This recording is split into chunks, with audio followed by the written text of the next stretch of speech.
Jeremy Henderson, skateboard legend, right? Just straight off the bat, right? I was living in London, right? Right. And then I came over to LA to try to go to high school, get a job. And I worked at a gallery called Larry Gagosian on the off time in the summer. And the first art show that summer that came in, this guy named Jean-Michel Basquiat, who was young. And Basquiat didn't get along with like Anina Nosei, and we got along with these people because they were dealers. But how far can you get along with somebody you're just doing business with? It's a business relationship, right? It wasn't like a friendship, like so then they wanted to have him kind of be humanized. So they introduced him to Steve Koivisto, Fred Sutherland, and then Steve and Fred brought him over to my house because they had been out carousing, doing coke. And these are your buddies? Yeah. These are people that you knew? And we worked for Gagosian and hung shows for Larry and kind of looked out for Larry at the time in some strange art gallery way.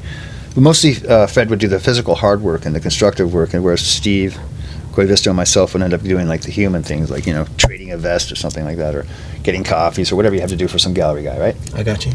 He's part of the Armenian mafia too. You know, Larry Gagosian. He's gigantic now, right? Heard that name before. It sound like a very familiar name. Big guy. But. And you have other guys like Tony Shafrazi and, you know, it's that later on that shows Jean-Michel's work, and Vrej Begumian, who fought for the Basquiat estate and stuff against his dad, and they all were the part of the Armenian mafia. So it started kind of with Larry Gagosian.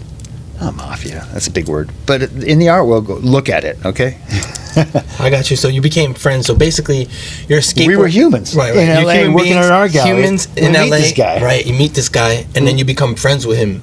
Right. And so we weren't dealers. We were just workers at the gallery. Right. You're just Straight workers. Yeah. Right. But you're also a skateboard legend at the same time. Now you're throwing in that. I like the curveball. Right. Because I like the curveball. But this is the reality of like. Yeah. So skateboarding is doldrum out. It's 82, and like there was like some skateboarding scene. But you're the first legends of skateboarder from the 70s, the late 70s, 76, right. We had a crew in London called So there's LSD. Is there any skateboard legends prior to you? Yes, I would say so, because of course we always everyone in something for their heart loves the priors, even if they're just the first pioneers. But before us, there was great skateboarders, and you had to like also look to other people who were like Larry Bertelman. For me, who influenced. He was a great skateboarder, but he's a barefoot skateboarder from Hawaii who could surf his balls off. Amazing. Barry Kanaiapuni, like he was an amazing surfer, but if you wanted to skateboard, no problem. So skateboarding for some people was just easy. That's amazing. Think about it. You come some other sport, you go and grab a skateboard and just kill it. Right. I can see that off Find surf. that now. I mean, it's not that easy now even. A BMXer, okay, you can come over and kill a skate on a vert ramp, but not really. It's rare to find people who can just translate and go right into the next, that extreme of an activity or whatever they call it. So I came from extreme sports, skateboarding, a lot of vert, pools. Right, energy. And Europe was amazing. I was an ambassador in that period in the 70s. And were you the first ambassador, like generation? In the first crew of the first half dozen of London influencers. To have boards and shoes. London, England, you know? Right. So there's a whole separate skate business and culture and ideology of growing in Scotland, Ireland, Wales.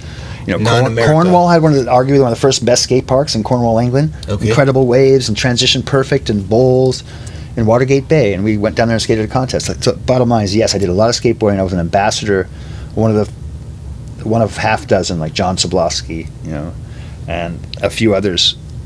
I can name them all, but I don't want to right now. So yes, I'm part of an ambassadorial crew of early pioneer skateboarders that were in Europe. Okay. But we may not have been from Europe. We weren't from Europe. You know? I'm just putting it in the context. So you're skateboarder, first generation legendary dudes, what you would call influencers now, to have boards, to have your own boards. We had that going then. Right, you're doing it. And then, so now you're saying it's like 81, 82, you're in LA. Right. So 5 or 6 years have now gone by. So skateboarding kind of goes doldrum in 81, it's still got the concrete, but then about 81, 82, 83, it's challenged. A lot of most skate parks have closed for some reason. It goes into the doldrums or into the dark period.